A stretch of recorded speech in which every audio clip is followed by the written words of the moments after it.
Welcome back to my YouTube channel. അപ്പോൾ ആദ്യം ഞാൻ എന്നെ പരിചയപ്പെടാം. എൻ്റെ പേര് അങ്കിത ആൻഡ്രൂസ്. ഞാനിപ്പോൾ bachelor of physiotherapy second year പഠിക്കുകയാണ്. എവിടെയാണെന്ന് വെച്ചാൽ DNCP തിരുവനന്തപുരം, അതായത് Bethany Navajeevan college of physiotherapy Nalanchira. Okay, ഞാനിപ്പോൾ എന്താ ചെയ്യാൻ ഇവിടെ ഉദ്ദേശിക്കുന്നതെന്ന് വെച്ചാൽ എൻ്റെ ഫസ്റ്റ് വ്ളോഗാണ്, ഫസ്റ്റ് ഫേസ് ടു ഫേസ് വ്ളോഗാണ്. സോ എനിക്ക് കുറച്ച് ലാഗ് വരും, പ്ലീസ് പാടൻ. ഓക്കെ, ഞാൻ ബേസിക്കലി ഞാൻ പറഞ്ഞില്ല, ഞാൻ ഫിസിയോതെറാപ്പി സ്റ്റുഡൻ്റാണ്. അപ്പോൾ എൻ്റെ ഈ യൂട്യൂബ് ചാനലിൽ ഫിസിയോതെറാപ്പി റിലേറ്റഡ് ആയിട്ടുള്ള കണ്ടൻസ് ഒക്കെ ഇടണമെന്നാണ് എൻ്റെ ഒരു ഇത്. അപ്പോൾ ഫസ്റ്റ് തന്നെ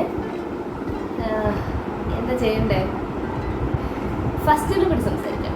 അല്ലെങ്കിൽ കേട്ടോ, ഞാൻ എങ്ങനെയാണ് ഫിസിയോതെറാപ്പി കോഴ്സ് ചൂസ് ചെയ്തത് എന്ന് നമുക്ക് സംസാരിക്കാം. ഓക്കെ, അതൊരു ലോങ് സ്റ്റോറിയാണ്.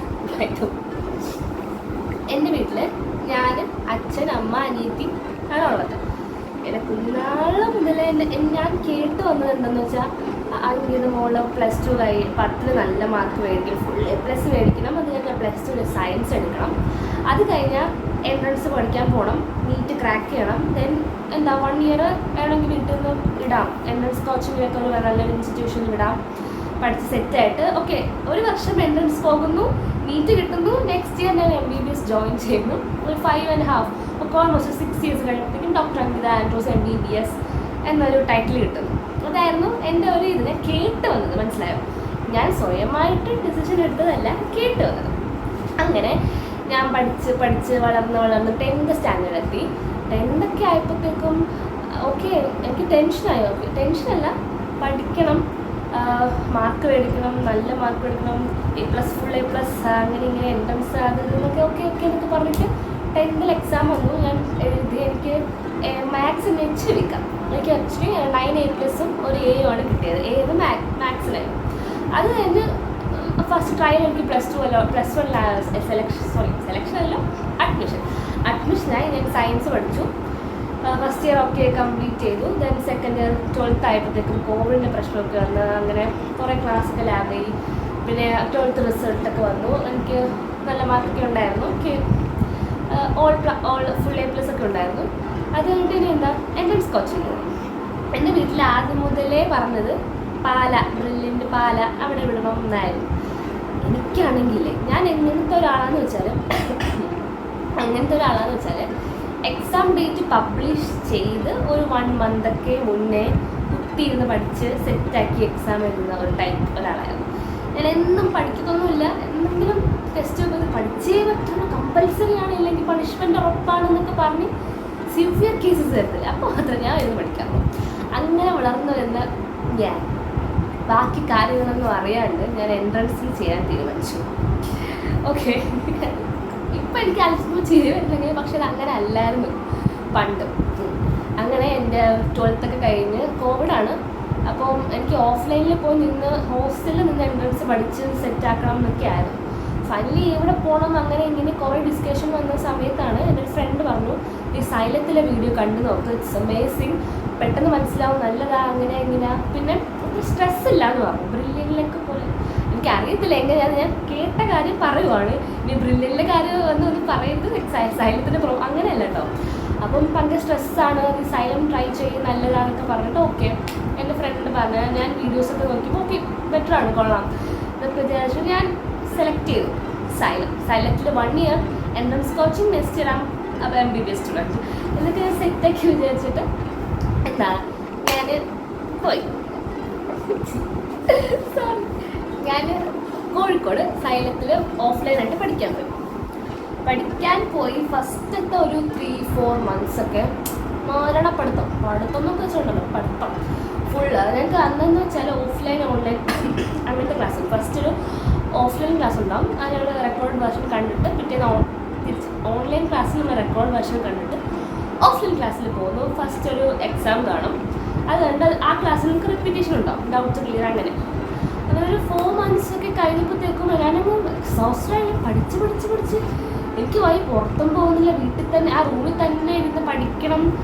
ഫുഡും എനിക്ക് ഇഷ്ടപ്പെടുന്നില്ല, ഒന്നും എനിക്ക് പറ്റാണ്ട്, എന്നൊന്നും പഠിത്തം. പിന്നെ ഒബ്വിയസ്ലി ഉഴപ്പാൻ തുടങ്ങി. ഉഴപ്പി പിന്നെ പഠിത്തമൊക്കെ അങ്ങ് പോയി. പിന്നെ അങ്ങ് അടുത്ത് ഞാൻ പിന്നെ ഫ്രണ്ട്സൊക്കെ ആയിട്ട് സംസാരം, പഠിക്കാൻ ആലോചിക്കുമ്പോൾ തന്നെ എനിക്ക് ഭയങ്കര ബേസിക്കലി എൻ്റെ പ്രോബ്ലമാണ്, ഞാൻ ചെയ്ത തെറ്റാണ് ഉഴപ്പിക്കുന്നത്. അത് ഞാൻ ഓഫ് കോഴ്സ് എക്സാം വന്നു. ഫസ്റ്റ് അറ്റംപ്റ്റ് നല്ല മാർക്ക് ഉണ്ടായില്ല, കാരണം അത്രയ്ക്ക് നല്ലൊരു എഫേർട്ട് ഇട്ടില്ല.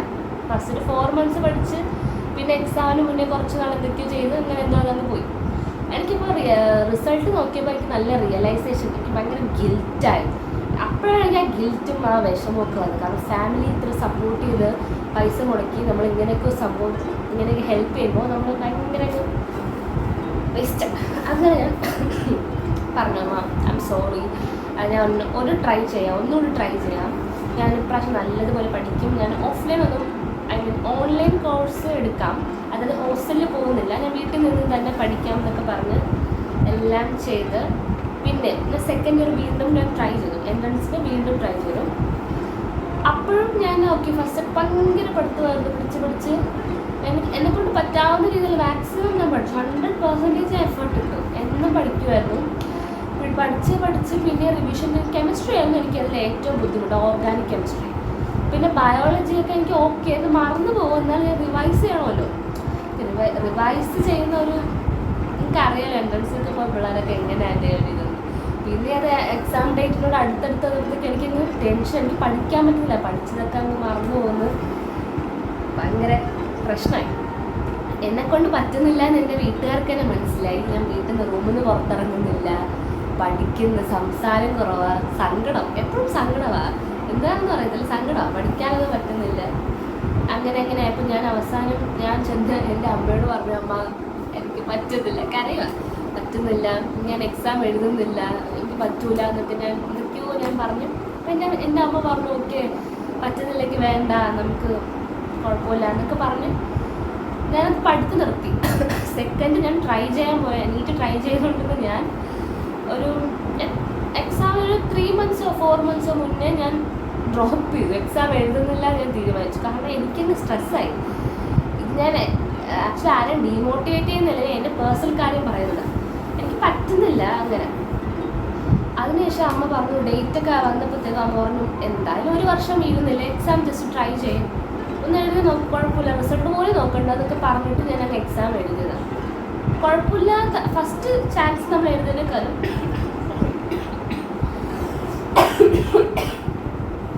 ഫസ്റ്റ് ചാൻസിൽ എഴുതുന്നതിനേക്കാളും നല്ല ഇമ്പ്രൂവ്മെൻറ്റ് ഉണ്ടായിരുന്നു എൻ്റെ റിസൾട്ടിൽ, നല്ല ഒരു റിസൾട്ടായിരുന്നു. പക്ഷേ ഓഫ് കോഴ്സ് MBBS എനിക്ക് കിട്ടിയില്ല. പക്ഷെ എനിക്കൊരു വിഷമം തോന്നിയെന്ന് വെച്ചാൽ 2 വർഷം ഇരുന്നു, എൻ്റെ 2 വർഷം പോയി, അങ്ങനത്തെ ഒരു വിഷമം എനിക്ക് ഉണ്ടായില്ല. കാരണം എന്നെപ്പറ്റിയുള്ള കുറേ റിയലൈസേഷൻ എനിക്ക് അപ്പോഴാണ് കിട്ടിയത്. എനിക്ക് കുറച്ച് കാര്യങ്ങളുണ്ടല്ലോ, സെൽഫ്, അങ്ങനെ കുറേ കാര്യങ്ങളൊക്കെ, ഒരു പേഴ്സണൽ ലൈഫിൽ കുറേ കാര്യങ്ങളൊക്കെ നടക്കുന്ന ദിവസത്തെ.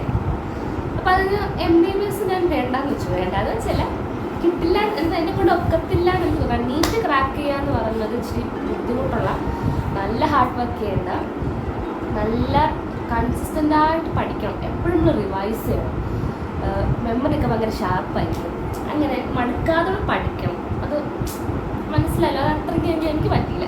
ഞാനങ്ങനെ സ്റ്റോപ്പ് ചെയ്ത് അങ്ങനെ അതിന് എന്തെങ്കിലും കോഴ്സിന് പോകണമല്ലോ. അപ്പം ഫാമിലി എല്ലാവരും പറഞ്ഞത് നേഴ്സിങ്ങിന് പോകും, എന്തായാലും മെഡിക്കൽ ഫീൽഡിൽ പോകണമെന്നല്ലേ ആഗ്രഹം, സോ നേഴ്സിംഗ് ട്രൈ ചെയ്യുന്നൊക്കെ പറഞ്ഞു.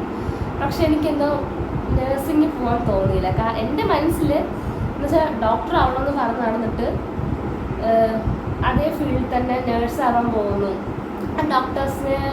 നേഴ്സ് ഒരു നല്ലൊരു പ്രൊഫഷനാണ്. എനിക്കെന്തോ എൻ്റെ മൈൻഡ് ഇപ്പോൾ വേറെ രീതിയിൽ വർക്ക് ചെയ്ത് എനിക്ക് നോന്നായിരുന്നു, എനിക്ക് നേഴ്സ് പഠിക്കാൻ പറ്റില്ല എന്നായിരുന്നു. പിന്നെ എനിക്ക് എന്ത് കോഴ്സ് തന്നെ എടുക്കാം, എന്ത് ട്രൈ ചെയ്യാമെന്ന് ഞാൻ കുറേ എല്ലാവരോടും അന്വേഷിച്ചു, എൻ്റെ ഫ്രണ്ട്സിനോട് തിരക്കി, ഗൂഗിൾ ചെയ്തു, കുറേ കരിയർ ജോബ്സ് കുറേ റിസർച്ച് ചെയ്തു. എനിക്ക് എൻ്റെ മനസ്സിൽ എനിക്ക് ട്രീറ്റ് ചെയ്യണം, അതായത് ഞാൻ എന്തെങ്കിലുമൊക്കെ ചെയ്ത് ഒരാളൊന്ന് ഫീൽ ഗുഡാണ്, അല്ലെങ്കിൽ ഒരാളൊന്ന് എന്താ പറയുക, ട്രീറ്റ് ചെയ്യണം, ബേസിക്കലി എനിക്ക് ട്രീറ്റ് ചെയ്യണം, അതായത് അവരെ ശരിയാക്കണം. അതായിരുന്നു എൻ്റെ ഒരു ഐഡിയ. അങ്ങനെ ഞാൻ നോക്കിയപ്പോൾ ഇതിൻ്റെ ഗൂഗിളിൽ കണ്ടു ഫിസിയോതെറാപ്പി ക്യാൻ ട്രീറ്റ് എന്നൊക്കെ പറഞ്ഞിട്ട്. അപ്പോൾ ഞാൻ വിചാരിച്ചെന്തുവാ, ഇതിനും എന്തെങ്കിലുമൊക്കെ ഭയങ്കര എനിക്ക് എന്തെന്ന് അറിയത്തില്ല. ഞാൻ അപ്പോൾ ആക്ച്വലി നേഴ്സിംഗ് വേണ്ടല്ലോ, പക്ഷെ എനിക്ക് മെഡിക്കൽ ഫീൽഡിൽ ഇങ്ങനത്തെ ഒരു ഇത് വേണം. ഞാൻ ഫിസിയോതെറാപ്പി ചൂസ് ചെയ്തു. എനിക്ക് ആ സമയത്ത് എനിക്ക് അത്ര നോളജ് ഉള്ളൂ. ഫിസിയോതെറാപ്പി എടുത്താൽ എനിക്ക് ട്രീറ്റ് ചെയ്യാൻ വെക്കും. അത്ര എന്താ സിലബസ്, എന്തൊക്കെയാണ് സബ്ജക്റ്റ്. ഓഫ് കോഴ്സ് കുറേ പഠിക്കാറുണ്ട്. ബയോളജി ട്രീറ്റ് ചെയ്യണം, സയൻസ് എന്നൊക്കെ അറിയുന്നാലും എനിക്ക് വേറെ ഐഡിയാസ് ഇല്ല. ഇത്രേ ഉള്ളൂ. ഞാൻ അങ്ങനെ ഫിസിയോതെറാപ്പി എടുത്തു.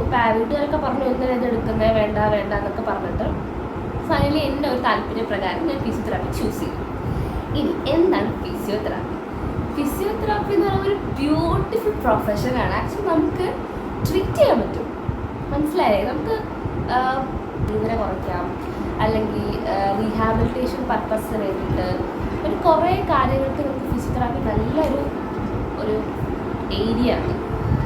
സർജറി ഒന്നും ചെയ്യാൻ ഒക്കത്തില്ല, പക്ഷെ നമുക്ക് റീഹാബിലിറ്റേഷൻ അന്ന് ഞാൻ പറയുമ്പോൾ നിങ്ങൾക്ക് സിമ്പിളായിട്ട് തോന്നുന്നത് ഇറ്റ്സ് ബെസ്റ്റസ്റ്റ് തിങ്. നോ, ഇപ്പോൾ ഒരാൾക്ക് കുറേ മെഡിക്കേഷൻ കൊടുത്ത് അയാൾക്ക് ബെഡിൽ നിന്ന് എണീക്കാൻ വെക്കുന്നില്ല, പുള്ളിക്കാരൻ തളർന്നും കിടക്കുകയാണ്, മെഡിസിൻകാരൻ ഹെൽപ്പ് എന്നൊക്കെ പറഞ്ഞിട്ട് ഒരു ഫിസിയോതെറാപ്പിസ്റ്റ് ചെന്നിട്ട് ഫിസിക്കൽ തെറാപ്പി ചെയ്ത് പുള്ളിക്ക് ഒരു സ്ലൈറ്റസ്റ്റ് മൂവ്മെൻറ്റ് ഉണ്ടാകുമ്പോൾ കിട്ടുന്ന ഒരു ഹാപ്പിനെസ് ഇല്ലേ, അത് തെറാപ്പിസ്റ്റിനായാലും പേഷ്യൻ്റായാലും. ഈ പറയുന്നത് കേൾക്കുമ്പോൾ നിങ്ങൾ തോന്നും ഞാൻ ആരൊക്കെയോ ട്രീറ്റ് ചെയ്ത് എണീപ്പിച്ച് നടത്തിയ വലിയ മെജീഷ്യനാണ്. ഫിസിയോതെറാപ്പിസ്റ്റാണ്. പക്ഷെ ഞാൻ സ്റ്റുഡൻ്റാണ്, സെക്കൻഡ് ഇയർ പഠിക്കുന്നുള്ളൂ.